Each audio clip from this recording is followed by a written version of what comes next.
it's my privilege this morning to introduce you to your mayor. Michael B. Hancock became Denver's 45th mayor in July of 2011 by thinking smart, planning smart, using resources wisely, taking advantage of smart 21st century tools, and meeting people where they are. Mayor Hancock has spent his first 30 months in office refocusing Denver's efforts around children, job creation, and safety.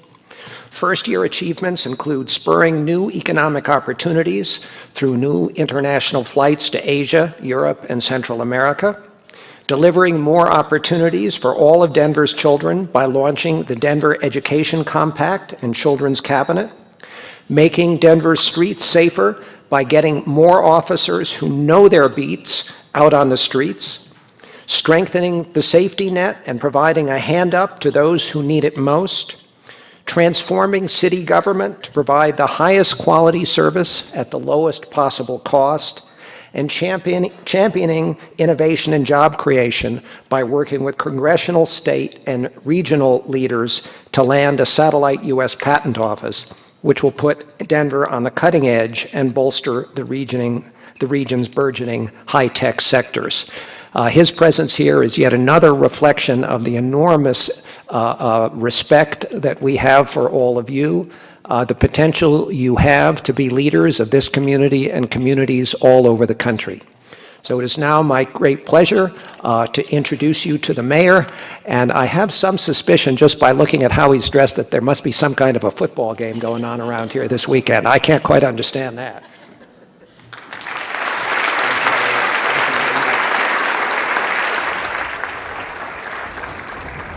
So the warrior walked through the village. He struggled. This question he had been contemplating for so long was just eating at him. He wanted to know so badly the secret to success. But no one in the village seemed to have the answers. He walked, and the more people he saw, he would ask the question, "Sir, can you tell me the secret to success?" "No, I don't know the secret. You have to find and ask someone else who might be able to lead you." "Ma'am, Angela, you have the secret to success. Can you tell me the secret?" "No, I'm just Angela. I don't know the secret to success." And then he ran up on one man who would finally tell him at least where he might begin to seek the answers to his question. He said, "Can you tell me, sir, the secret to success?" And Marcus looked at him and said, "Absolutely. You can go up on the hill and you can see the wisest sage in the village." See, he doesn't hang down here with normal folk, but he sits up on the hill on his rocking chair. And if you take the journey, you'll find him there. And so the young warrior started along his journey. Took several days as he took the winding road on up the hill, to which on the third day, sure enough, he sees this wooden house up on the hill, and he sees the wooden porch. And he sees on the porch this wooden rocking chair. And sitting in that wooden rocking chair is this old frail body. And he kept his eye on the old sage as he walked slowly up to the wooden house. And he took his first step up the wooden stairs to get on that wooden porch to see the old sage just rocking in his chair. And he walked up, and the old sage looked at him with his old wise eyes, and he says, "Young man, what is it you seek?" To which the young warrior said, "Sir, very nervously, I seek the secret to success." Well, the old sage didn't say a word, and he just gets up off of his rocking chair, and he slowly grabs the hand of the young warrior, and he walks him off his porch. Well, the young warrior thought he was going to tell him, "Just go home, because I'm not dealing with you today." But he kept guiding him back down the road in which he came. And After a few yards, he veers them off to the right, and where he finds a pot of water, a lake, and he leads them into the water as if he's going to baptize them. And the more they went into the water, the further they became submerged under the water. So at one point, they were completely underwater from head to toe. And after a few moments, the old sage grabs the other hand of the young man, turns around and leads him back out the water and up the bank and up back on the road and back to the old wooden house. To which the old sage took his seat back on his old wooden rickety rocking chair. And no words were spoken for a few moments. And then slowly the young warrior, while he stood there stunned, dripping, heard the old sage. As he lifted up his head, he said, "Young man, what is it you wanted most when you were underwater?" To which the young warrior said incredulously, "Why, you old fool, I wanted to breathe."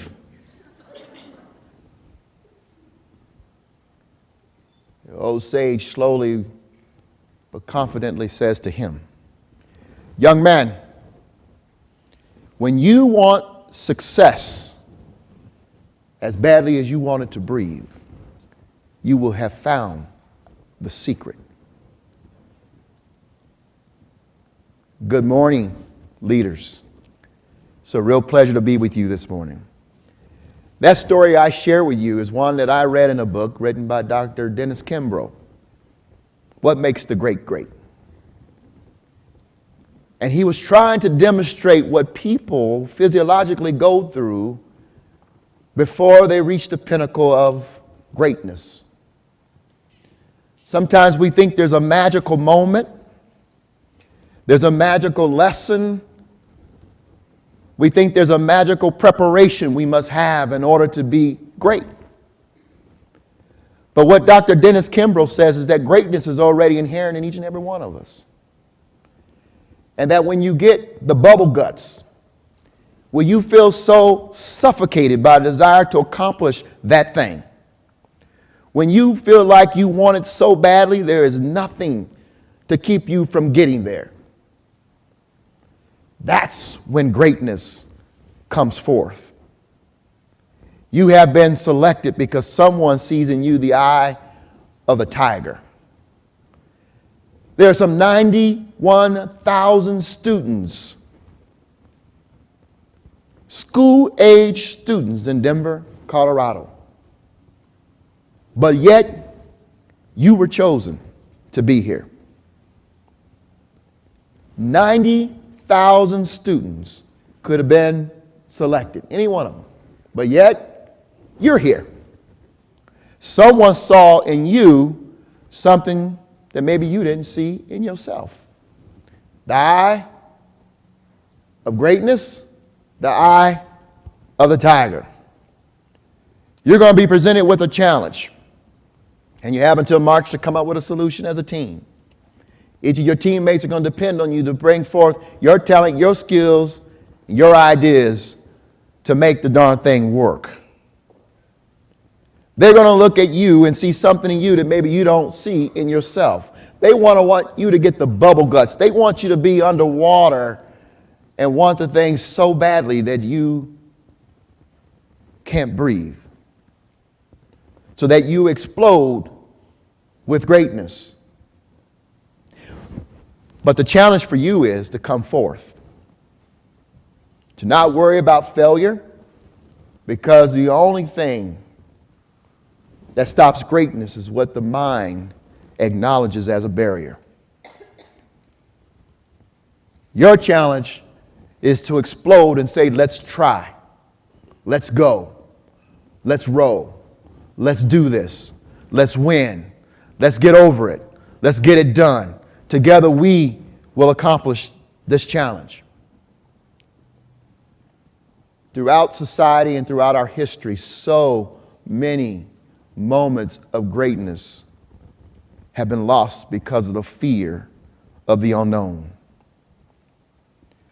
That's not what the question is here today.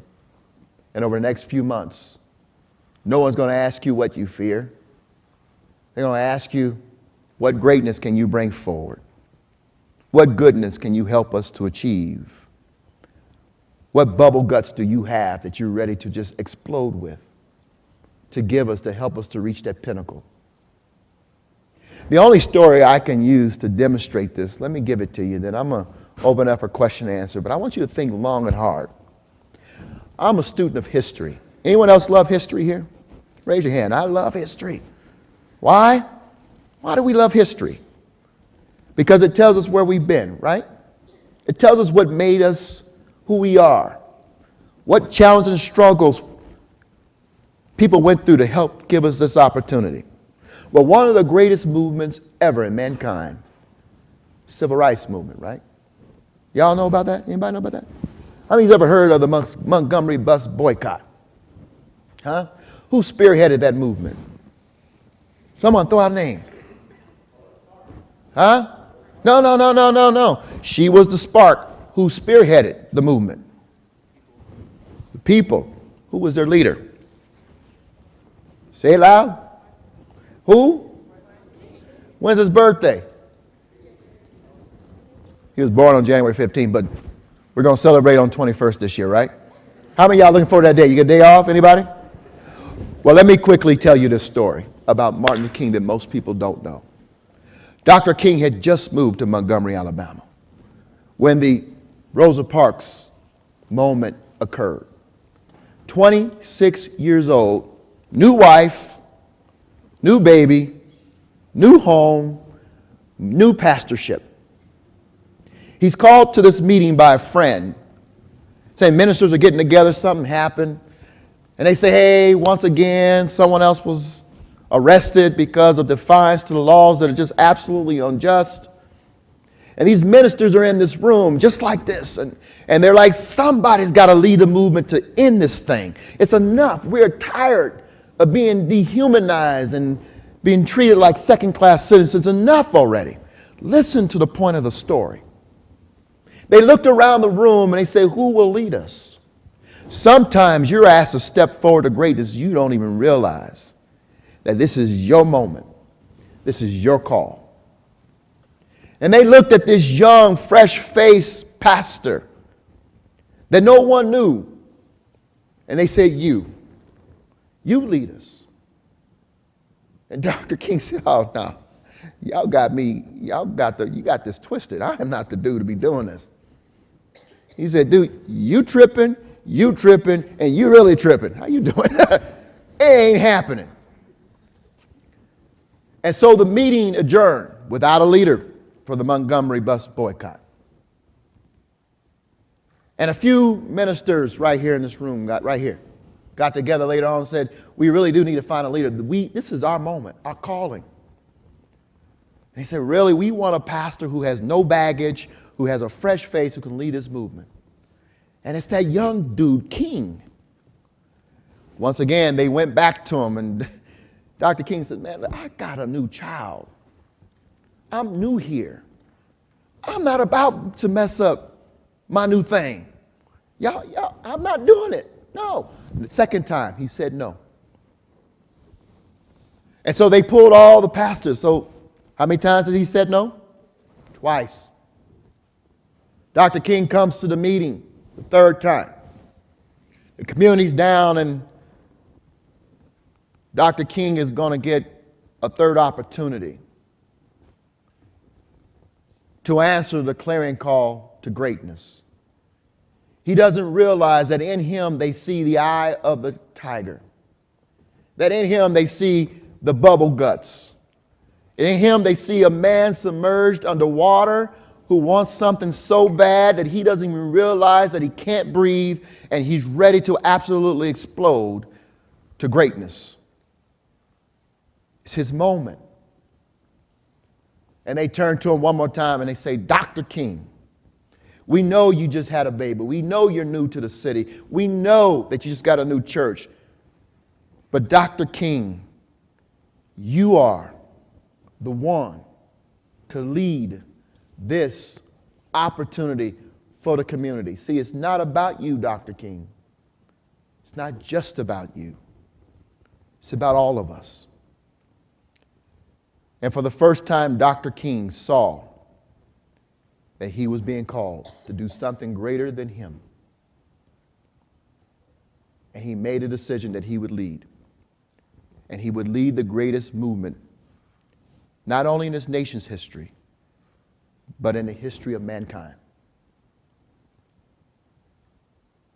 In this room, invariably, guaranteed, in your lifetime, you're going to be challenged to step up. And you may not recognize that it's your clarion call. You have to do the gut check. Is this my moment? Is this the time I step up? You never know. Greatness is born every day. And I hope you use this Aspen Challenge as an opportunity to flap your wings, take some risk, and soar to victory. Best of luck to all of you. I think we're going to stop for 5 minutes of Q&A. Whatever you like. Okay? So I'm going to kind of just point out to our microphone who has questions. So if you have a question, kind of raise your hand and let me see you. And we would like to, if possible, encourage mostly students to ask questions. Is that all right with you, Mr. Mayor? However you want. Okay. All right. Who's got a question? Who's right over here? Tell us your name, what school you're from, and then your question, please. Hello, everybody. My name is Christian Ramos. I'm from Martin Luther King Jr. All Early right. College. All right. And my question to you is, I heard that you served on the Mayor's Youth Council back when you were in high school. And I just wondered how that affected you in trying to become the mayor of Denver. Oh, it's interesting. It's interesting. When I was on the Mayor's Youth Commission, I was the chairman for 2 years. And I gave more speeches as a chairman, which prepared me for really what I do every day. In the last 2 years as mayor of the city, I've given over 750 speeches. And at some point, you got to get over the nervousness. You got to get over the concern about how you might look on stage, whether or not your pants are wrinkled. And you just got to give the speech. And being on the mayor's commission helped pave the way for that. Thank you. Good question. Next up. Let's go. She's right here. My name is Joshua Magallanes, and I go to North High School. And Mayor, what was your moment of greatness? Well,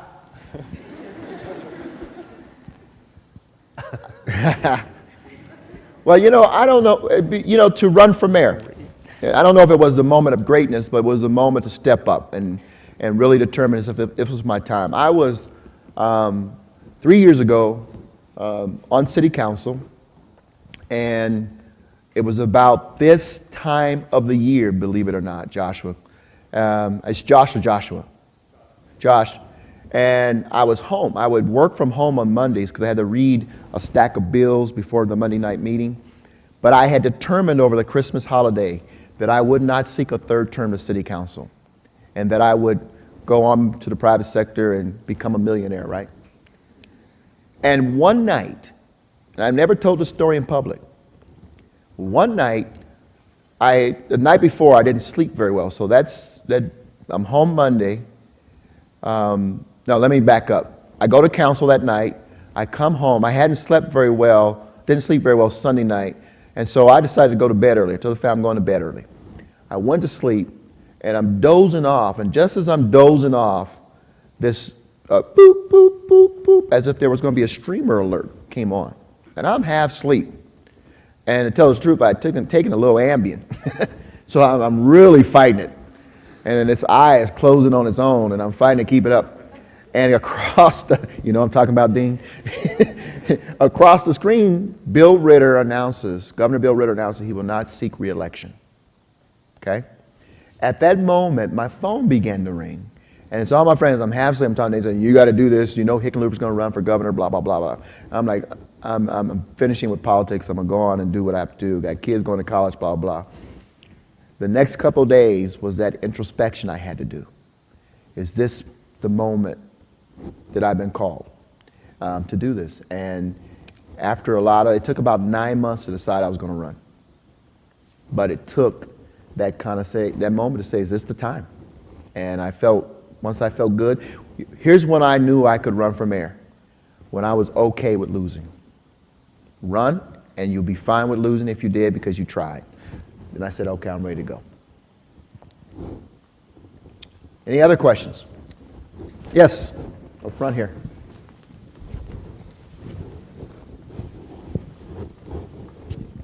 My name is Alex Gambo. I go to Bruce Randolph High School. All right. And did you ever think in any point in your life you would ever be a leader like this? Interestingly enough, I was always involved in leadership when I was in school from 6th grade.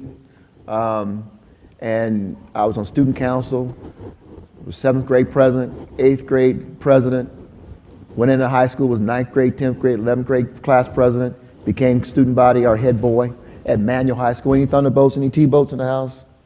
Yeah, T-boats, yeah. And so I've always been involved in leadership positions and student government and always interested in politics and government. So it was never, I don't think leaders come out and say, I'm a leader. You just do it. You just trust that this is what I'm supposed to be doing. And those are the typical leaders that I tend to follow and like. Good question, though. Any other questions? Maybe time for one more in the back there.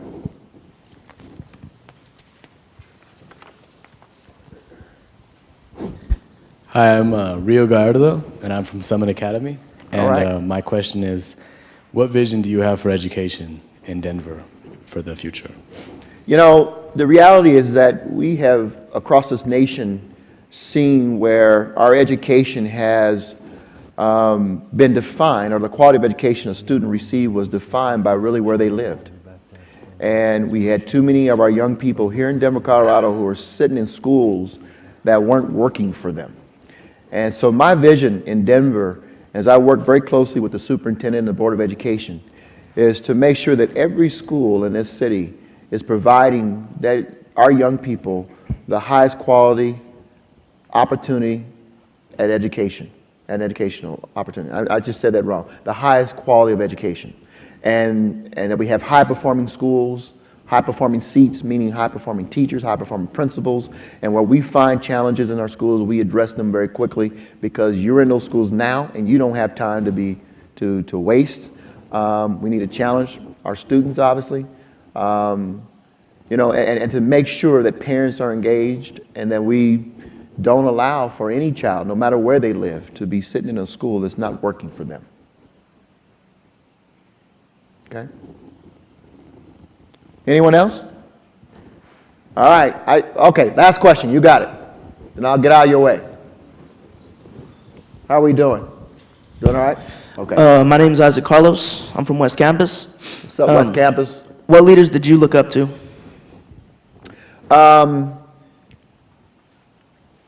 I look up to a lot of leaders. There was a guy by the name of Michael Simmons who worked for Denver Public Schools who really kind of became my mentor. My uncle who played the role of my father, my mother. Again, I read a lot, so Dr. King and other authors who wrote were big for me that I looked up to. But I'll tell you, this Michael Simmons, this guy, when I first met him for the Youth Commission, the guy who asked me about the Youth Commission here, we were in an interview and he asked me the weirdest question. And he said, if you could be a butterfly, what color would you be and why? And I looked at him and I must have had this look on my face like, what kind of question is that? I was a 14-year-old ninth grader. And he looked at me and he said, you're the kind of leader I want. Because most students would just say, oh, I'll be purple or I'll be orange.